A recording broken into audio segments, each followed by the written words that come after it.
Em um Brasil marcado por profundas transformações sociais e políticas, surgia um dos primeiros casos criminais que misturariam violência, delírio e psiquiatria forense. Conhecido como Filho da Luz, Febrônio chocou o país na década de 1920, com seus crimes macabros, cercados de rituais, delírios e um misto de loucura e crueldade, deixando um rastro de medo, mistério e sangue. Prepare-se para conhecer um dos casos mais macabros da nossa história, que até hoje intriga estudiosos, criminólogos e curiosos. Olá, meus amores, meu nome é Michele Lins e sejam bem-vindos ao meu canal. Aqui nós desvendamos as histórias mais perturbadoras do mundo do crime. Se você gosta desse tipo de conteúdo, não esquece de se inscrever no canal, de ativar o sininho de notificação e deixar aquele like. Nosso canal é novo, estamos indo para o segundo vídeo e eu preciso muito do carinho de vocês. Se vocês têm coragem, então aperta o play e vem comigo, porque a partir de agora não tem mais volta. O início de sua carreira criminal foi marcado por golpes, estelionato e chantagens. Em um dos golpes aplicados por Febrônio, ele aluga uma sala para uma suposta empresa e anuncia nos jornais que precisava de cobradores. Febrônio fazia uma entrevista coletiva e mostrava aos entrevistados duplicatas de devedores e que precisavam ser cobradas. Essas duplicatas tinham valores altíssimos e Febrônio fazia uma proposta de pagar 25% do valor da cobrança. Todos ficavam interessados e queria saber qual a proposta de emprego. Febrônio, muito inteligente, informava que o cobrador precisava depositar 50% do valor da duplicata que ele iria cobrar, para que ao receber do devedor, a quantia não desaparecesse com o dinheiro. Ou seja, para você ganhar os 25% do valor total da cobrança, você teria que pagar 50% dela. Algumas pessoas pagavam essa quantia e outras não tinham condições e iam embora. Febrônio conseguia ganhar um bom dinheiro com esse golpe. Ao sair para trabalhar, os cobradores descobriam que essas duplicatas eram falsas. Não existia o devedor, tampouco o endereço dele. Quando os lesados voltavam, Febrônio já estava muito longe. Febrônio era extremamente dissimulado, articulado e inteligente. E com isso conseguia enganar várias pessoas. Na década de 1920, Febrônio começa a ser notado pela polícia e alguns episódios estranhos começam a acontecer. Ele diz ter sonhado com uma mulher branca, de cabelos loiros e longos. Essa mulher dizia a ele que Deus não morreu e que ele teria a missão de declarar isso a todo mundo e que ele deveria escrever um livro e precisava tatuar tanto em seu peito como em 10 meninos um símbolo DCVXVI.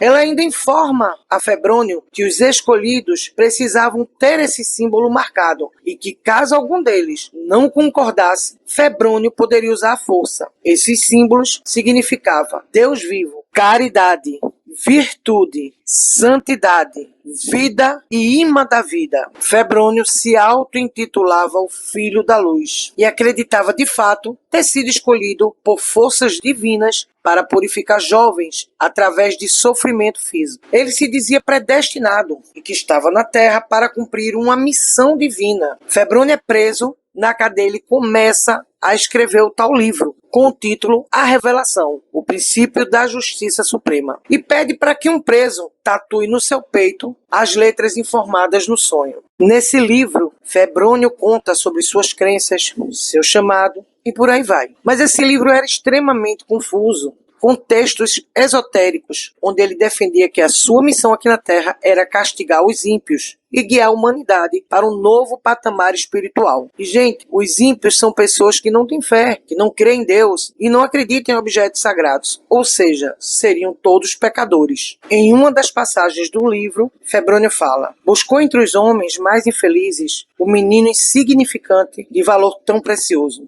menino das magias antigas, qual o ente encarnado, o mistério da igreja, do que a ti ensinou a voz da morte, a vida profetizar.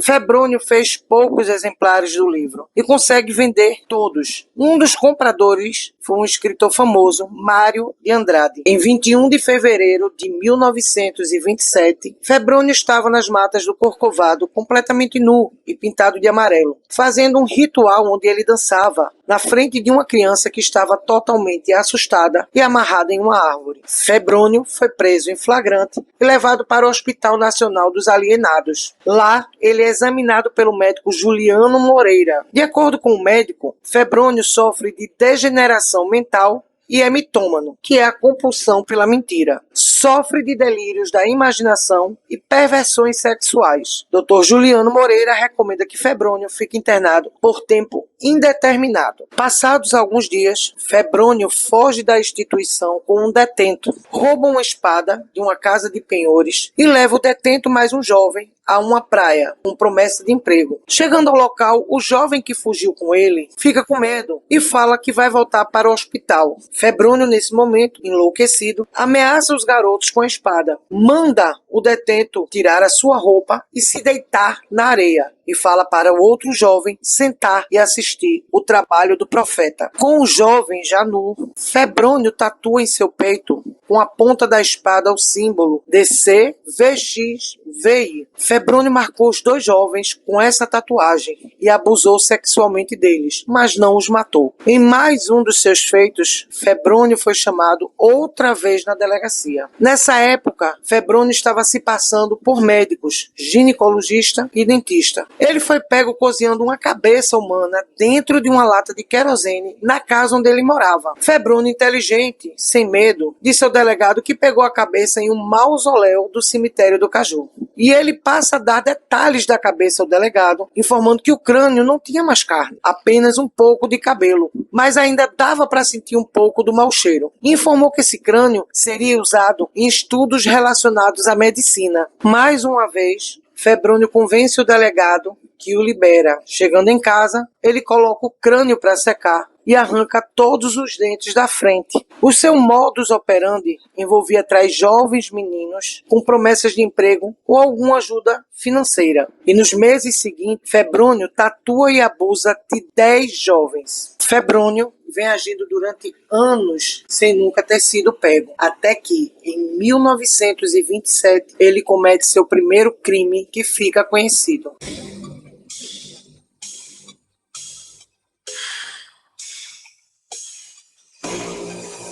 Febrônio estava em Petrópolis. Ele se veste de motorista e pega um bondinho para o Rio de Janeiro. No caminho, Febrônio pensa em suicídio, mas segue em frente. Ao descer do bondinho, ele avista um cortejo funeral e pede ajuda a um rapaz que estava nesse cortejo para que o leve à Ilha do Jacaré. De volta ao Rio de Janeiro, Febrônio conhece Alamiro e, como ele nunca dava seu nome verdadeiro, ele se apresenta como José de Moura. Em conversa com Alamiro, ele oferece ao rapaz um emprego na empresa de autoaviação e informa que ele era motorista da empresa. Alamiro fica super feliz, principalmente com o salário que Febrônio oferece. O cunhado de Alamiro, que ouvia a conversa, ficou preocupado e informou que ele estava com ferimentos nas pernas. Ele não tinha como dirigir. Então, Febrônio tranquiliza o cunhado de Alamiro e informa que essa vaga não é para motorista, e sim para tomar conta de um depósito de material. Como a conversa demorou bastante, Febrônio consegue jantar na casa de Alamiro e convence ele a ir até a empresa assinar alguns papéis para não perder a vaga. Mas o cunhado de Alamiro acha tudo muito estranho. Além de ser sábado, ainda era tarde da noite. Mas Febrônio fala que uma empresa daquele porte não fecha. E caso Alamiro não vá, não tinha problema. Mas ele perderia a vaga. Alamiro concorda em ir, e o cunhado, infelizmente, não pode impedi-lo. Alamiro já tinha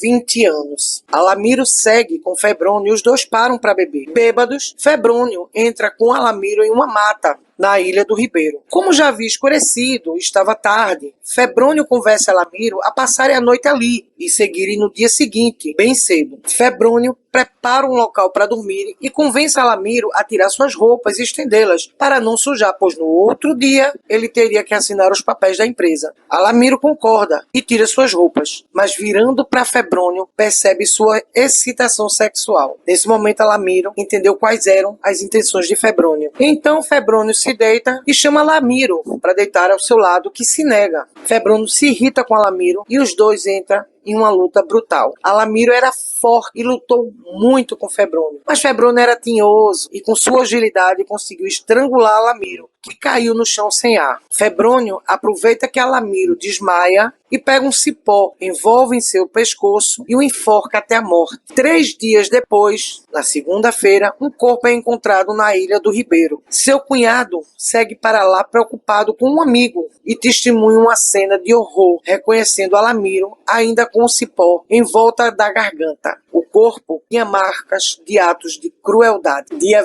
29 de agosto de 1927, Febrônio encontra João Ferreira, que era chamado carinhosamente pelos amigos e pela sua família de Jonjoca. Jonjoca, com apenas 10 anos, estava na frente de sua casa brincando. Febrônio, muito simpático, ofereceu a Jonjoca um doce que levava no bolso, e os dois começaram a conversar. Febrônio pergunta se ele não teria interesse de trabalhar como copeiro na casa de um coronel do exército. A mãe de Jonjoca, que se aproxima, ouve a proposta e não gosta. Ela fala que seu filho é muito pequeno e o trabalho ficaria muito longe, mas Febrônio ainda pergunta se ela não tem um filho mais velho, para que ela não perca esse salário e possa ajudar ela. E ela diz que não. Percebendo o entusiasmo do filho e sem conseguir decidir, ela pede que o menino fale com seu pai, que estava no trabalho, e os dois seguiram para lá. Febrônio, com muita paciência e habilidade, conversou com o pai de Jonjoca, explicando sobre o emprego, dando detalhes do endereço e do tal coronel, mas mentiu dizendo que sua esposa já tinha concordado. O pai de Jonjoca, vendo que sua esposa concordou, ainda fez algumas perguntas e aceitou que ele fosse com Febrônio e viu os dois irem embora. Chegando em casa à noite, José, pai de Jonjoca, encontra sua esposa em frente à casa e pergunta o que é que ela está fazendo lá. E ela diz que esperando pelo filho. José confirma com ela a teoria de que ela teria permitido e que Jonjoca fosse para esse trabalho. Ela diz que não, que mandou que Jonjoca falasse com ele. A partir daí, ele percebeu toda a mentira e que tinha sido enganado. José foi até o endereço informado por Febrônio e descobriu que lá não existia emprego nenhum, muito menos algum coronel. Os pais de Jonjoca seguiram para a delegacia e lá reconheceram Febrônio através de fotografias. Febrônio leva Jonjoca para uma mata e faz várias promessas para Jonjoca. Uma delas, de um terno novo, caso ele deixasse tatuar algumas letras em seu peito. Com medo e com sua inocência de criança, achando que ajudaria seus pais, Jonjoca concorda. Terminada a sessão de tortura da tatuagem, Febrônio parte com Jonjoca para a Ilha do Ribeiro, onde lá agarra o menino pelo pescoço até a sua morte. Febrônio despiu Jonjoca e jogou suas roupas longe do corpo. 2 dias depois, Febrônio é preso. Com tudo isso acontecendo no Rio de Janeiro, o seu irmão, que estava na Bahia, foi perseguido pela população e morto. Todos tinham medo que ele fosse portador das mesmas loucuras de Febrônio. O delegado fica sabendo do livro que Febrônio escreveu e pede para que os policiais recolham todos esses livros e queimem. Mas apenas um livro, o do escritor Mário de Andrade, não foi queimado. Após a morte de Mário de Andrade, esse livro foi doado para a Universidade de São Paulo e esquecido. Anos depois, foi identificado pelo professor e pesquisador Carlos Augusto Calil. No dia 8 de setembro de 1927, Febrônio, índio do Brasil, confessa o homicídio de João Ferreira. O seu depoimento foi presenciado pela imprensa carioca, que ouviu todos os detalhes do rapto e assassinato de Jonjoca. Febrônio disse que foi levado a cometer esses crimes por meio de revelações, que recebia constantemente, convencendo-o a sacrificar vítimas inocentes em benefício de um Deus vivo, símbolo da sua religião. Em seu depoimento, Febrônio ainda confessa confessa que tem mais uma tatuagem e que não mostrava porque toda pessoa que lesse seria infeliz pelo resto da vida. Dia 19 de setembro de 1927, Febrônio é denunciado pelo Ministério Público. Em sua defesa, o advogado Letácio Jansen teceu várias críticas ao processo. Sua tese de defesa foi a inimputabilidade do réu. Em seu discurso, Dr. Letácio explica: quer criminoso, quer não criminoso, Febrônio Índio do Brasil é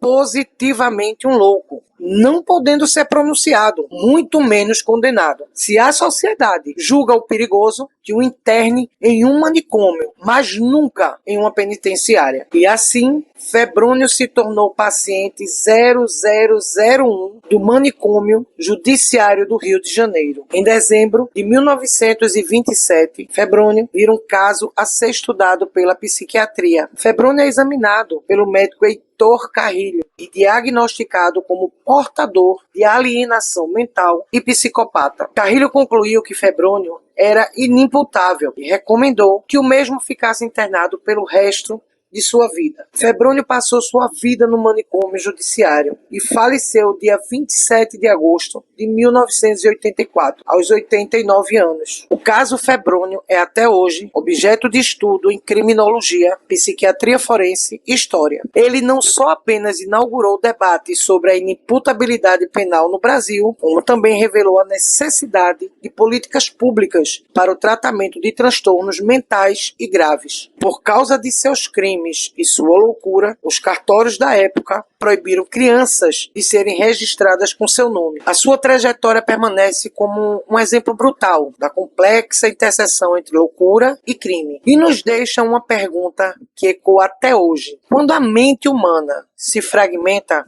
quem paga o preço? Comentem aqui o que vocês acham. E me contem se vocês já conheciam essa história. Se vocês acham que Febrônio era realmente louco ou mais um assassino cruel. E não se esqueçam de deixar o seu like, se inscrever no canal e ativar o sininho de notificações. E até o próximo vídeo.